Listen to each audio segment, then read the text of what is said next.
England's glorious history has been steeped in ambition, greed, treachery and betrayal. Its castle walls have witnessed centuries of bloodshed. The anguished wails of the forlorn still echo through the corridors. Cut off by tragic death, these restless spirits have been trapped in limbo between heaven and hell. Cursed by pain, crying out for revenge, they have become the castle ghosts of England.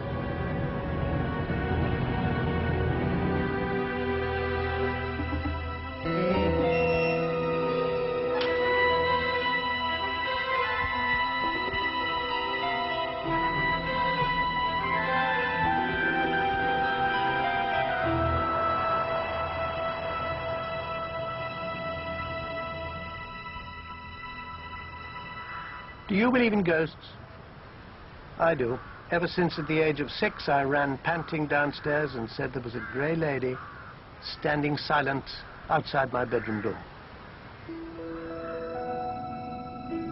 I'm not alone. 40% of the English believe in ghosts, and 1 in 7 people claims to have seen one. Spirits continue to haunt us from the dim recesses of a darker history.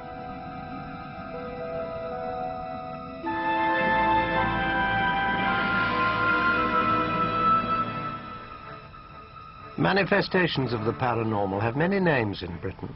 Wraiths, spunkies, shagrins, church grims, hags of the dribble. From the ancient druids to Dickens' A Christmas Carol, spirits have been a palpable presence in the English landscape.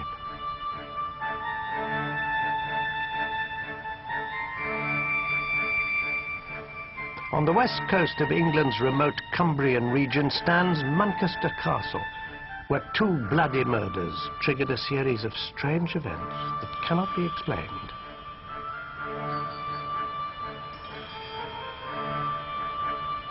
This rugged and beautiful landscape has echoed to the gruesome cries of the inhabitants of Manchester Castle.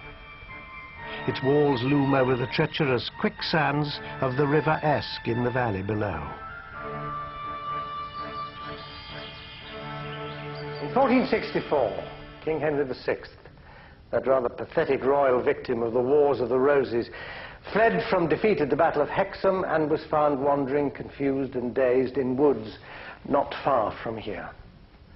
The castle owners, the Pennington family, took him in and gave him shelter, and the king, who had very few possessions left, gave them in return his drinking vessel, this Venetian glass bowl, which became known as the Luck of Manchester. As long as the bowl is unbroken, the family will keep the castle. So far they have, and the bowl remains unbroken. But the luck of Manchester didn't rub off on others who lived here. For today the castle is plagued by eerie hauntings, odd happenings, and disturbing manifestations. The present owner of the castle is Patrick Gordon Duff Pennington. There have been Penningtons here in this castle, I know, since the early 13th century. Do you think that the spirits, the manifestations, the spectres, give the family special attention? I don't know. I like to think that they feel that we belong, and we like to feel that we belong to them a bit. What kind of hauntings have people experienced here? Sometimes when I open the door, open the shutters in the mornings, people pull the doors out of my hand. The last curator, he used to see a grey lady walking up and down the red passage outside our room. The tapestry room, people have slept in there and have asked to be moved. They hear people cry when they feel cold. They think it's a nasty place to be in, and people who feel anything at all, they come out not quite the same as they went in. Residents and guests of the castle also report the distinct sound of thumping on the stairs. Evidence of paranormal occurrences was so strong at Manchester Castle that the family called in a team of specialists to investigate. On September the 18th, 1993, the experts set up an array of monitoring equipment for a scientific study of the hauntings. They waited for nightfall.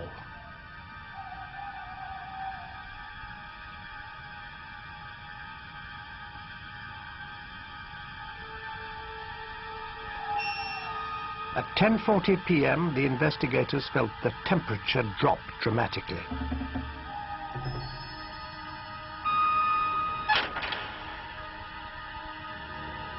A minute later, a vase began shaking.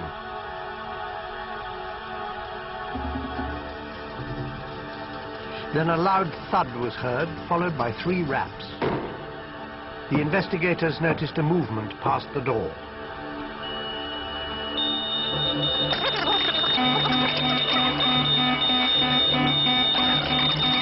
The team observed so many unexplained events that they reported it is hard to come to any conclusion other than that Manchester Castle is inhabited by supernatural energies.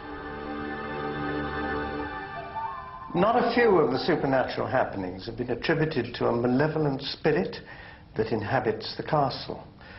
And in Manchester's long story, there's no more malevolent character to judge by events than Thomas Skelton. He was the last jester or fool to the Penningtons. He was known as Tom Fool and was responsible for the phrase tomfoolery. He was also a steward of the estate. He was a trusted servant of his masters and a tyrant to those beneath him. He's said to have known Shakespeare, indeed, to have been the model for King Lear's fool.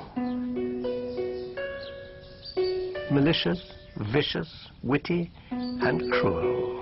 No one could play a trick more thoroughly than Tom Skelton. He loved to sit under a chestnut tree near the castle and wait for passers-by seeking directions. Those he didn't like, he'd send to their deaths in the quicksands below.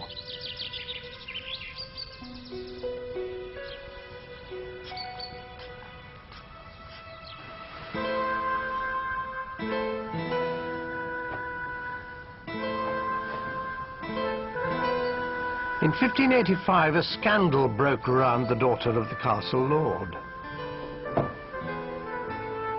Hellwise Pennington earned her name as a fiery, passionate and fatally headstrong young lady. Although betrothed to the son of a powerful neighbouring family, Hellwise fell in love with the village carpenter.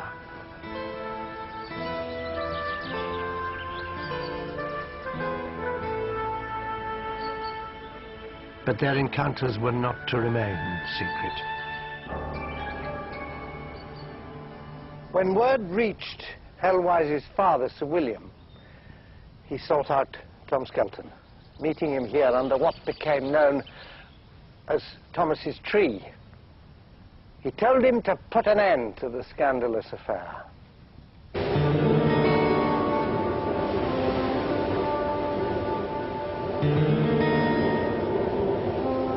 Skelton summoned the carpenter to the castle under the pretense that he was to meet his beloved Hellwise. Once there, he plied the carpenter with cider until he was drunk and insensible.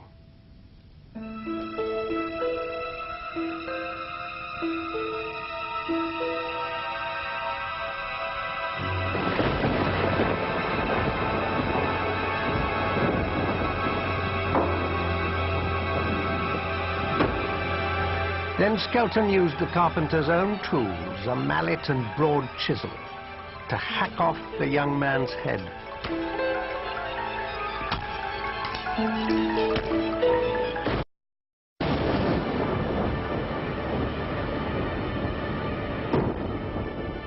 He was heard to say, "When the lazy dolt wakes up, he'll have trouble finding his head."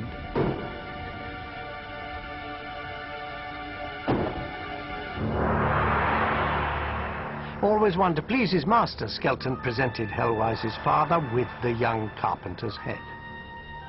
History does not record Sir William's reaction.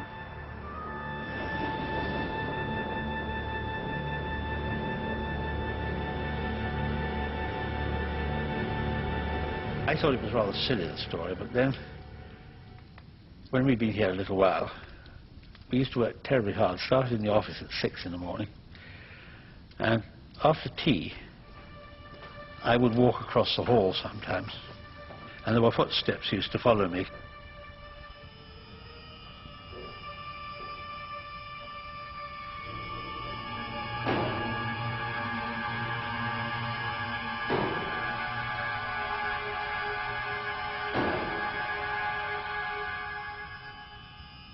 You don't think it could possibly have been an echo? No, I've tried that out. No, it wasn't. And I've tried it with sort of shoes that didn't make a noise, but I always heard the behind me.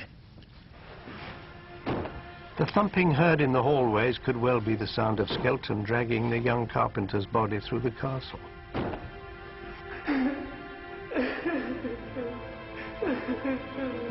And the mournful crying? Could it be Hellwise weeping over her murdered lover?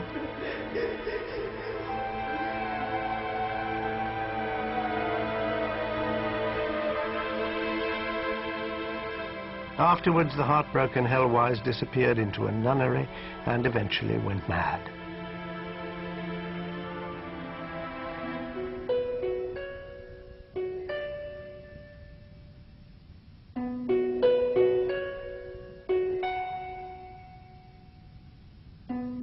As for Thomas Skelton, he never paid for his crime, but fate has a way of meting out justice. He drowned in the River Esk. Is Manchester still haunted by the presence of Tom Fool, waiting to play one last trick?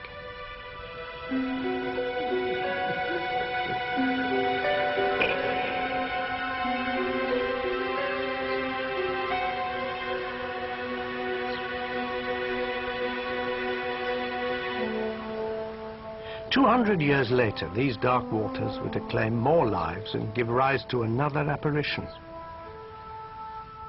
One that prefers this road leading to Manchester Castle.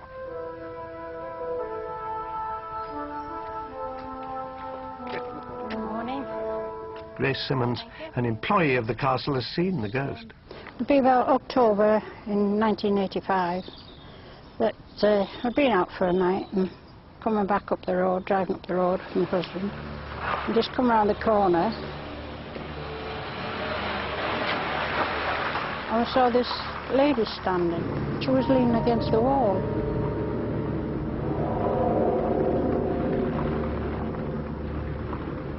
And she seemed in distress, so I said to my husband, would you stop and I'll get out the car and go back and make sure she's all right. And yeah, we went back. When I got back to the corner, she'd gone.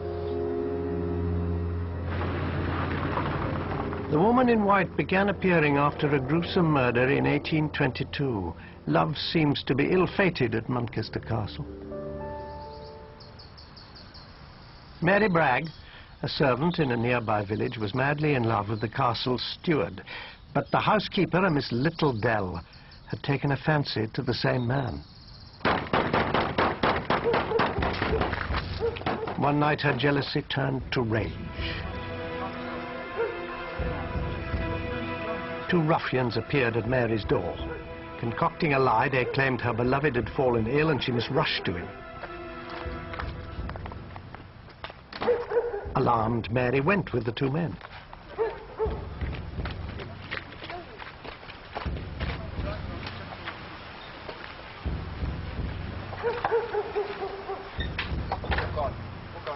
She never made it to her lover's side.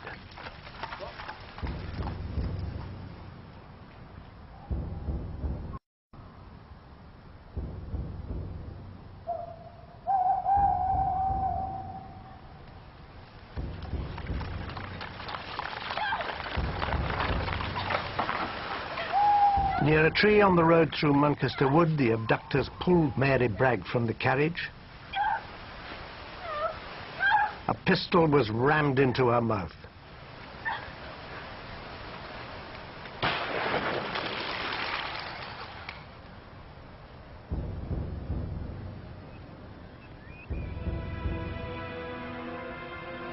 But poor Mary's body had more indignities to suffer. To get rid of it, the murderers left it in a field for the castle dogs to devour. When that failed, they tried to find a hiding place.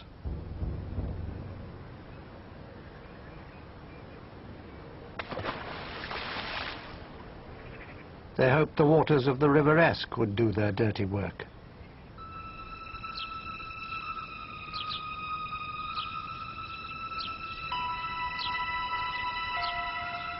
But Mary Bragg's body refused to stay hidden. Months later it was found washed up, further downriver, badly decomposed. At the coroner's inquest, the doctor claimed it was impossible to determine the cause of death. Some say he'd been bribed to cover up the murder.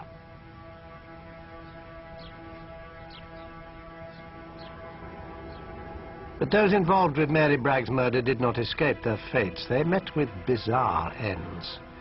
One of her assassins went insane, another was hanged as a highway robber. Mary's rival, Miss Littledale, who had hired the killers, became the subject of rumor and suspicion. Eventually she was banished to a remote village where she was shunned as a murderess. The doctor at the inquest drowned in the River Esk, not 100 yards from where Mary's body had been dumped.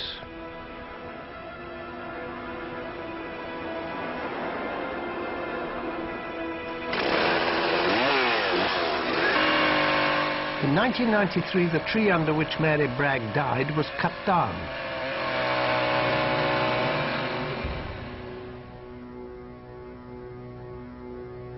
The timber was reputed to be cursed. Blood began to ooze from the cut logs.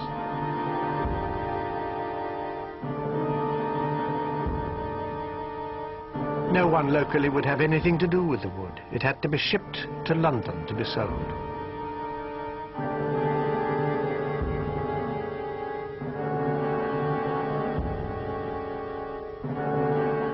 The apparition of the woman in a long white dress was seen on the very spot where the tree stood.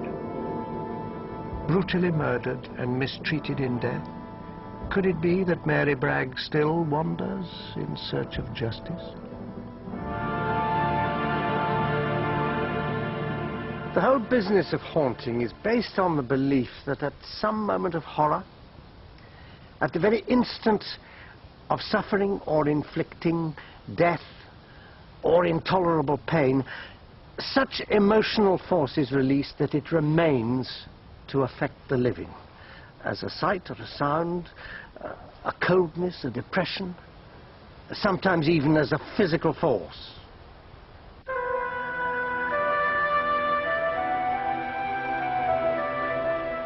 No unearthly presence is more powerful than one that haunts Sudeley Castle in the southwest of England.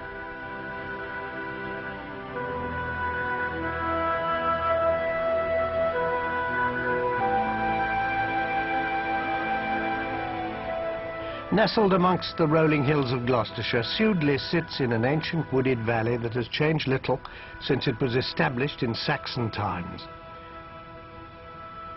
Today the grounds are known for their majestic oaks and deer-filled royal parklands.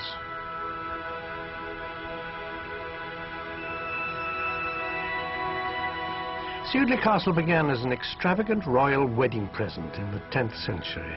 It went on to be owned by a succession of kings, including Richard III and Henry VIII.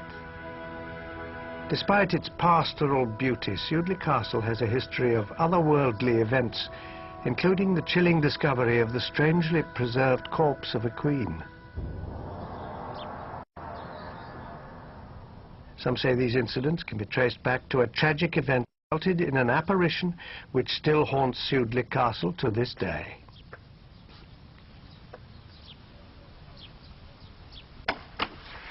Aha, Peter Timewell. That's right, Miss Hardy. How nice to see you. Peter Timewell is the caretaker at Sudeley. He probably knows as much as anyone about the castle and its spirits. I know there are legends and reports of supernatural happenings, but do you think the place is haunted? Yes, I do. I get the general feeling, and so do members of staff and visitors, that there is something there. Employees report strange sights and sounds in the castle.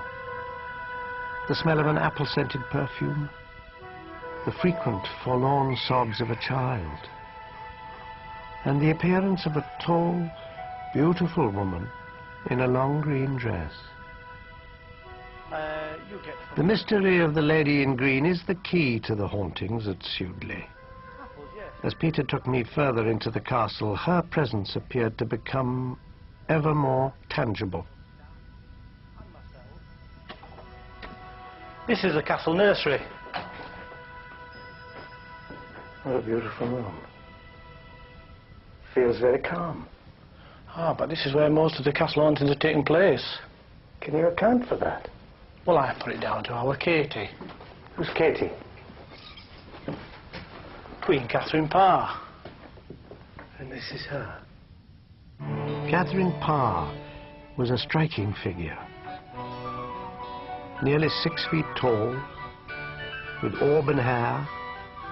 She was intelligent and artistic, a lover of music and poetry. She is famous for being Henry VIII's 6th and last wife. Catherine Parr managed to keep her head and outlive him. Catherine always had a passion for this man, Thomas Seymour. He was handsome, selfish, a buccaneer, a political adventurer. He was determined to be near the crown. After Henry VIII died in 1547, Seymour proposed to his daughter, Princess Elizabeth. When she refused, he turned to the king's widow, Catherine. They were married later the same year and came to live here at Sudeley.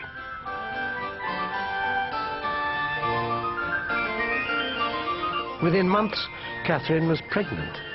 At the age of 35, it must have seemed a miracle, and everyone in the castle prepared for the birth with excitement and celebration. Sudeley's great banquet hall echoed with parties, music, dancing, and laughter.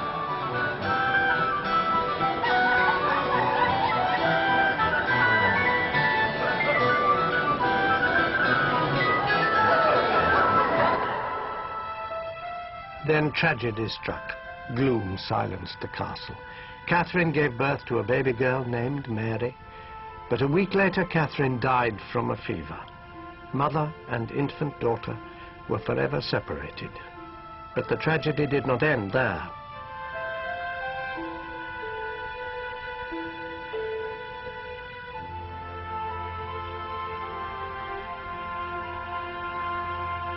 With Catherine barely dead, Thomas Seymour abandoned his newborn daughter and headed for London. Thomas Seymour went straight to Princess Elizabeth's bedroom and proposed to her for the second time. And the 15-year-old had the good sense to turn him down again. Undeterred, off he went and asked her half-sister Mary. She too turned him down. Thomas Seymour's lust for power in the end was to prove his undoing. Indeed, he was beheaded for treason. And when he died, Princess Elizabeth wrote, "This day died a man of much wit and very little judgment."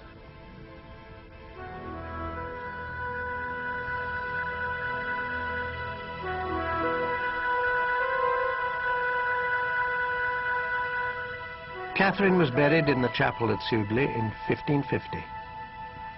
During civil war a century later, the chapel was ransacked.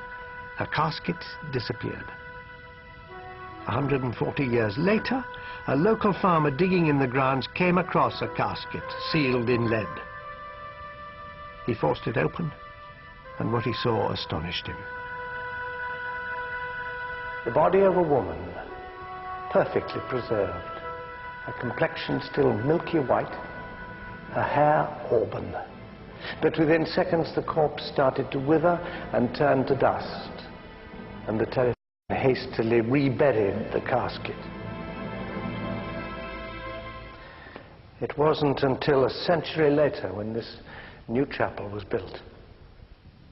Catherine Parr was finally entombed in a manner befitting a Queen of England.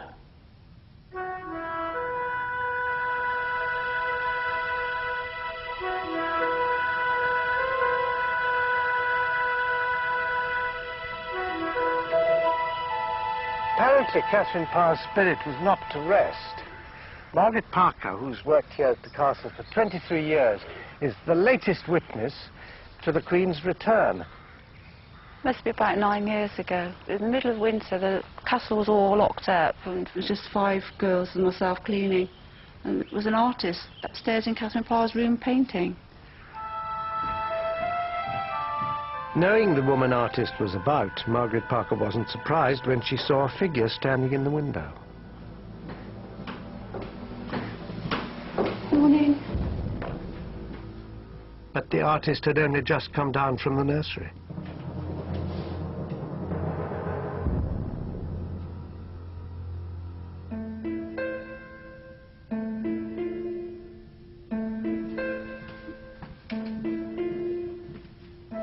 Did she frighten you? No. Well, I don't think the dead can hurt you, can it? Unlike some ghosts, the former queen is a melancholy spirit who keeps to herself. But for those who live and work here, she's become a friend. Night-night, Katie.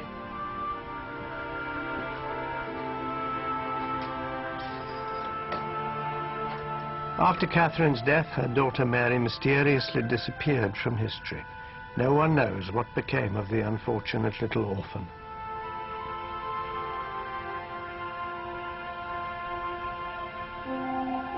Four centuries later, are these two tragic souls seeking reunion?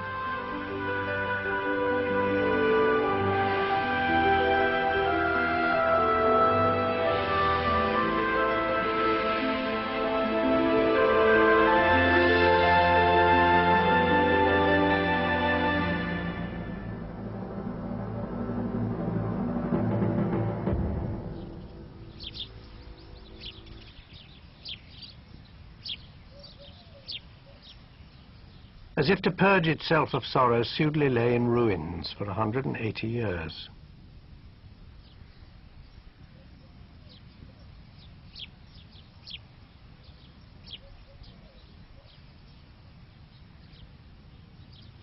Then in the 19th century, Sudeley came alive again. Restored to its former glory, it was once again a home. But with a new generation of owners came a new occupant from the spirit world.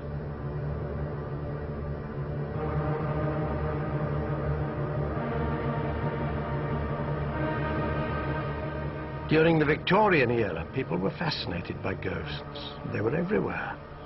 To glimpse a spirit was to be reunited with a loved one who had passed on.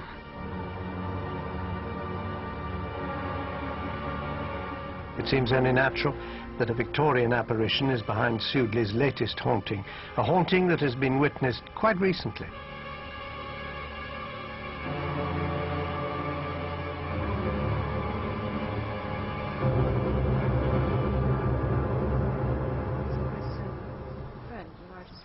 The present chatelaine and owner of Sudeley Castle is Lady Elizabeth Ashcombe, who hails from America. She inherited it from her late husband, Mark Dent Brocklehurst. There is, as I hear, quite a modern spirit that is to be seen in the castle. Can you tell me about her? Well, her name is Janet, and she was the housekeeper here for many, many years. She was here for 50 years. She came in 1896. My late husband, Mark, used to tell me stories about her when he came home from school, that she was still here, and everyone's still terrified of her, and she was still ruling the roost with the iron glove.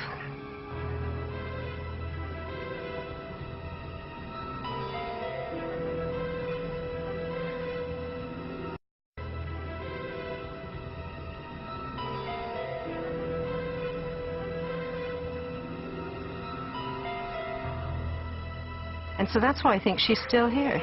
She just won't give it up.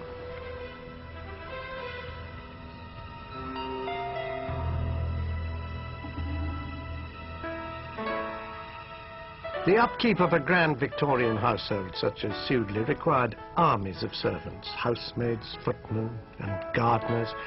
All had their allotted place in the hierarchy. As housekeeper, Janet was in a superior position. Together with the butler, she was responsible for the strict running of the castle, ensuring that everything ran like clockwork and taking orders from the lady of the house. But her supervision didn't end there.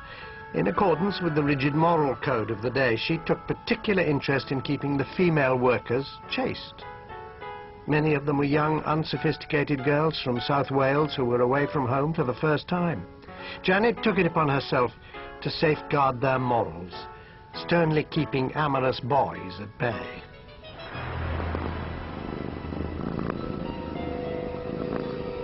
It was said that at night Janet stood watch at the top of the stairs, protecting the virtue of her housemaids.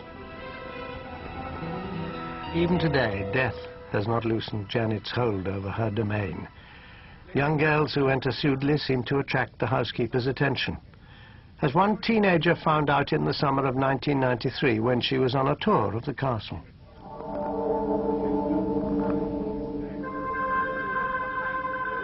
At the heavily gilded gold frame, you will find a picture. Suddenly, without warning, a strange feeling overcame the girl, urging her up the staircase.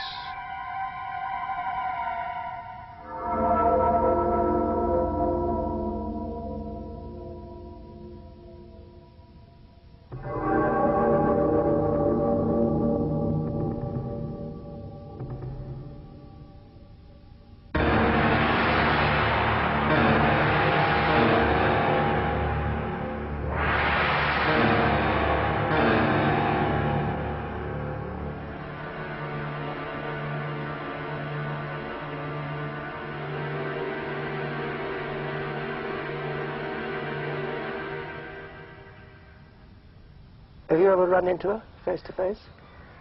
No. No, I haven't. But I feel, you know, that Sudeley is, to me anyway, is just always been had a wonderful atmosphere. And, you know, I've often been in the garden, but there's a particular time in the evening when the light is at a certain level and everything like that. And there is this sense of timelessness here. I can't really explain it, but one merges into it.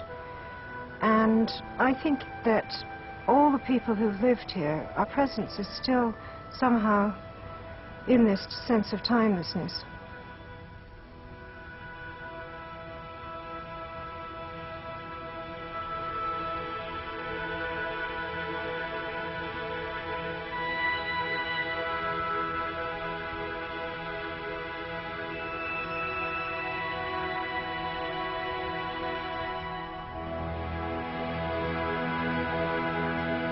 If Sudeley's ghosts seem to linger out of duty or longing, that is not the case with our next castle.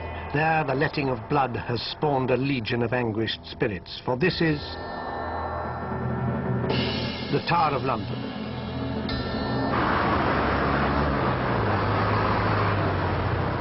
For almost 1,000 years, this revered landmark has been at the centre of the grand drama that is English history.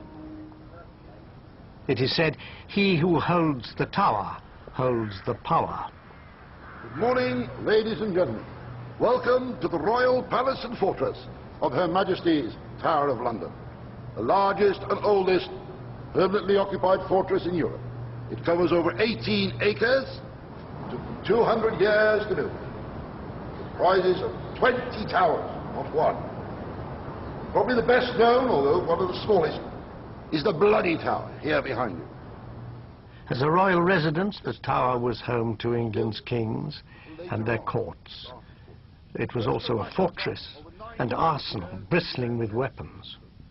The Royal Mint was located here, and to this day, the magnificent crown jewels are still under guard within the tower walls. Outside the small town called Hastings, he defeated the Saxon army. On the theory that one should keep one's friends close but hold one's enemies even closer, dangerous foes of the state were kept here as prisoners.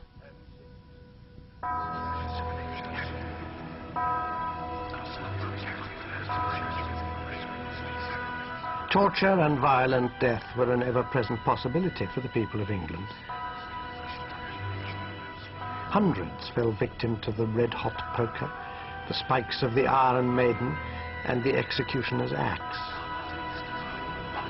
The tower was witness to bloody deeds, terrible torment, and unbearable suffering.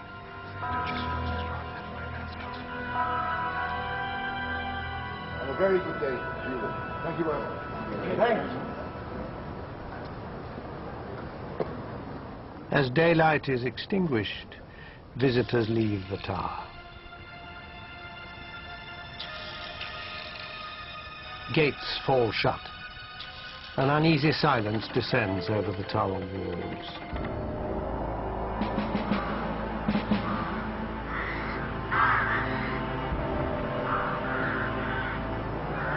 As the ancient stage for dramas of cruelty, ambition and revenge, the tower is said to be the most haunted castle in England.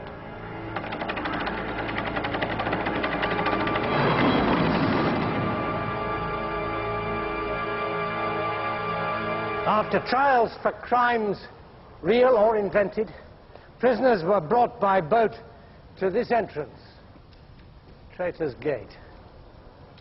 Then under guard, the condemned were led into the tower grounds.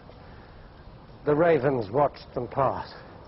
Legend has it that as long as the ravens stay, the tower will stand, and England will remain unconquered.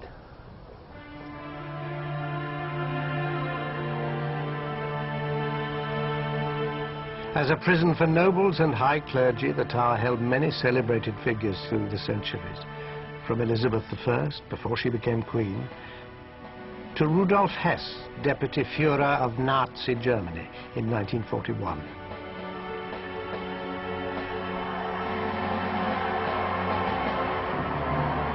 High-ranking prisoners condemned to die were led to Tower Green to meet the final axe. Commoners were led outside the walls to be hanged, burnt at the stake or beheaded, providing cheap entertainment for bloodthirsty Londoners.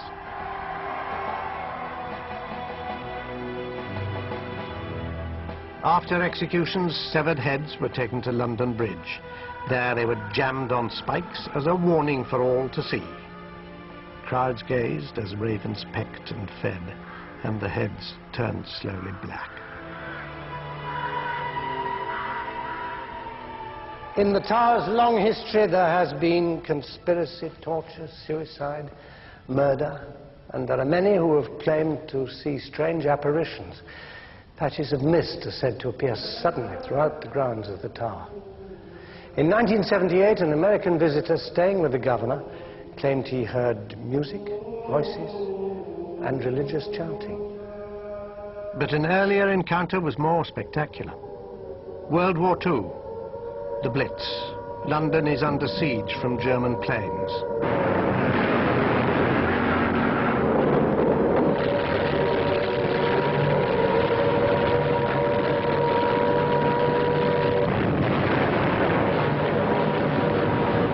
The tower on the River Thames is not far from the docks and factories in the East End of London, the target of the attack. In the midst of this chaos, a terrifying vision formed at one of the tower gates.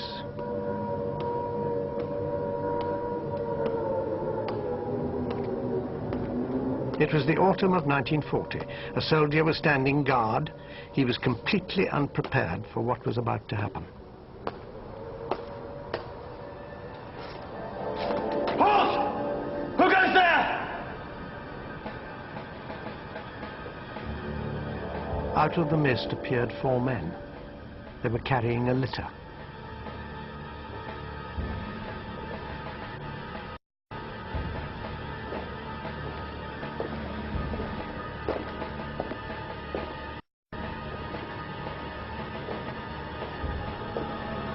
As they neared, the soldier could see a figure under a blood-stained blanket.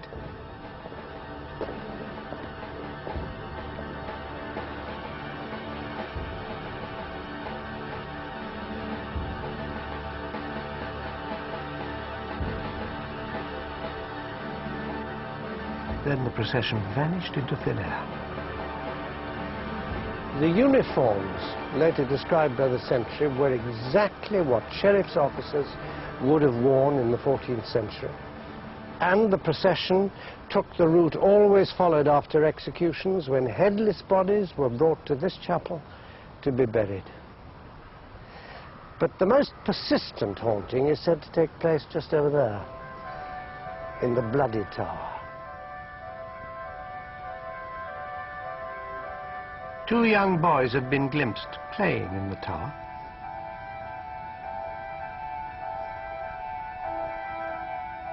They are believed to be the spirits of two princes, 9-year-old Richard and the heir to the throne, 12-year-old Edward, the victims of a shocking crime. The boys were nephews of Richard III, England's favourite villain. Richard's enemies described him as malicious, wrathful, envious, little of stature, crook-backed. Still a controversial figure 500 years after his death.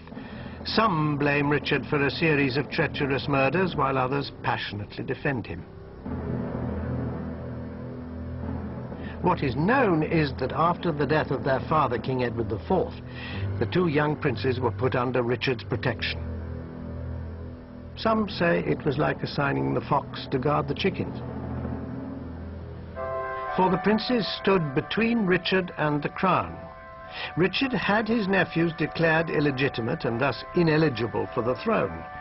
He then confined them to the tower for their own safety, he said. For months they were seen playing on the battlements and in their room.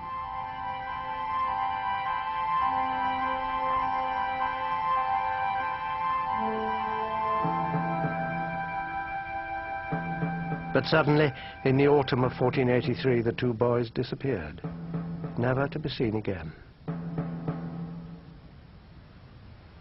No one knows exactly what happened, but with his nephews out of the way, the last obstacle between Richard and the throne was removed, allowing him to be crowned King of England.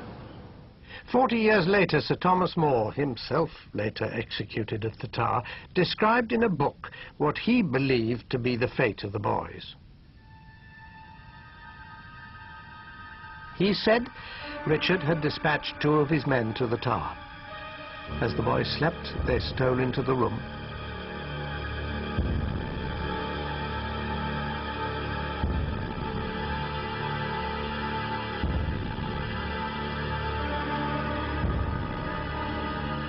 Then they smothered the two sleeping princes. More wrote, they gave up their souls unto the joys of heaven, leaving to the tormentors their bodies dead in the bed.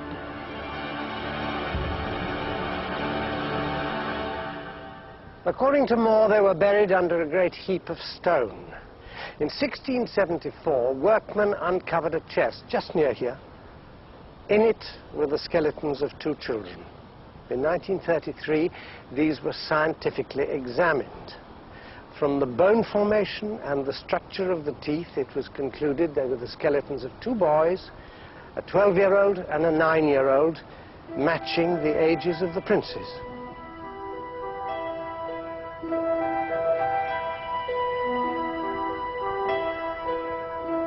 As befitting a future King of England and his brother, the two small bodies were interred at Westminster Abbey. But their hapless spirits linger in the bloody Tower. Betrayed, abandoned, murdered, they cling to each other in death as they did in life.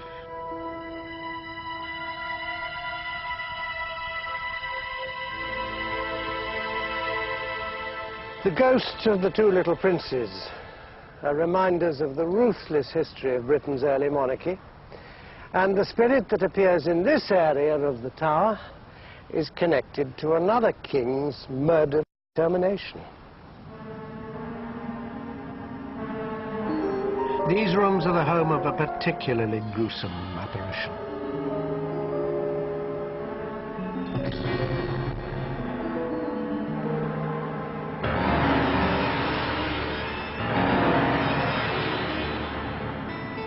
Anne Boleyn is the controversial figure in this story.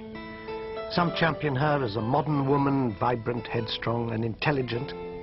Her enemies saw her as an ambitious schemer with an arrogant, tempestuous spirit. Anne's boldness and independence enchanted King Henry VIII. The attraction would precipitate a major turning point in English history and a personal tragedy for Anne. The king was married to Catherine of Aragon, but after 22 years she failed to produce a male heir.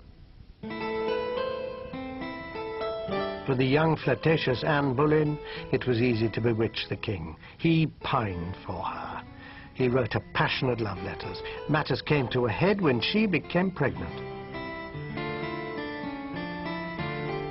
Expecting the son he so desperately wanted and needed to ensure the succession, the king convened Parliament and had his marriage with Catherine annulled. And the divorce which followed caused the celebrated break with Rome and the beginning of Protestant England, of which Anne Boleyn finally became queen. But she gave birth to a girl, the future Queen Elizabeth I. Her second child, a longed-for boy, was stillborn. Henry grew tired of waiting for Anne to produce a son. His passions were aroused by a young lady-in-waiting, Jane Seymour. Where Anne had been the other woman, she was now the aggrieved wife. Anne had become an obstacle to Henry's dynastic ambitions. She had many enemies in court. Rumors of witchcraft, adultery, treason, even trumped-up charges of incest with her brother gave Henry the opportunity he needed. Anne was arrested and taken to the Tower. Tried and found guilty, she was sentenced to be executed.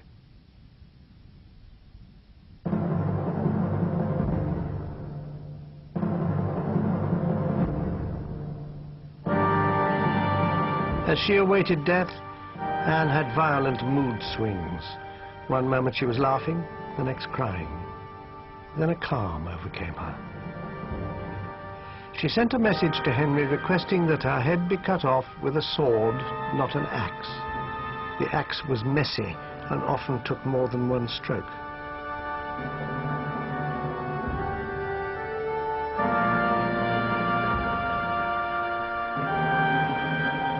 The morning of May the 19th, 1536, a flock of scavenging ravens gathered to watch as Anne Boleyn was led into the courtyard of Tower Green.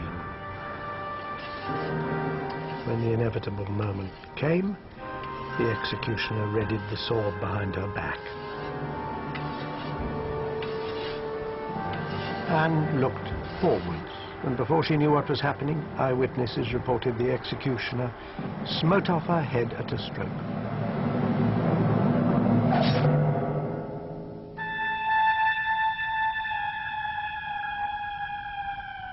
Major General Geoffrey Field is Governor of Her Majesty's Tower of London. Do you know what happened to her body? Well, I know the story of what happened. Immediately after the executioner picked up the head and displayed it to the crowd who had gathered to see the execution. And the story goes that the eyes continued to move and the lips continued to move for several seconds after the beheading. The body was then put into an arrow chest. Apparently there was no coffin available for some reason. Put into an arrow chest with the head tucked under her arm, and she was then buried in the chapel of St. Peter ad Vincula, which was immediately behind the execution site.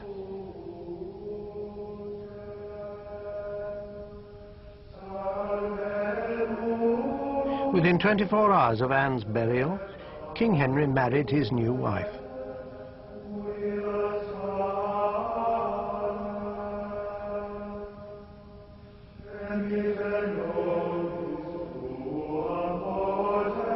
But headstrong in life, Anne Boleyn's spirit was not to be denied by death.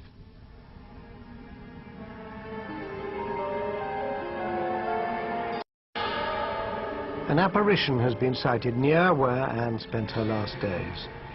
In 1864, a Tower of London employee working there suddenly felt a cold mist around him. A woman's figure emerged.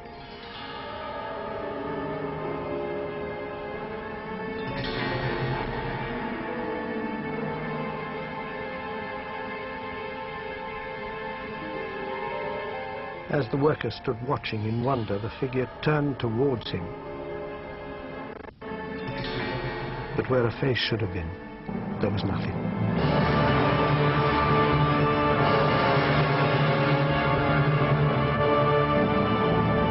Do you believe in ghosts? There are things which happen to people. They haven't happened to me, but they've happened to my wife, for example, and other people I know in the tower, which are difficult to explain by any sort of normal physical explanation.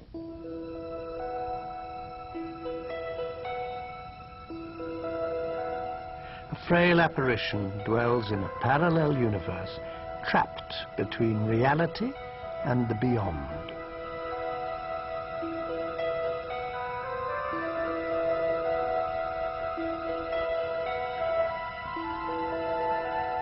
Are these restless souls condemned for eternity to walk this blood-stained earth, tormenting the human psyche?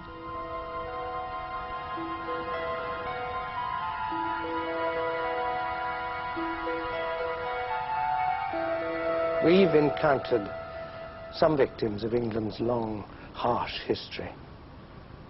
Perhaps we better leave this haunted tower before we too lose our heads.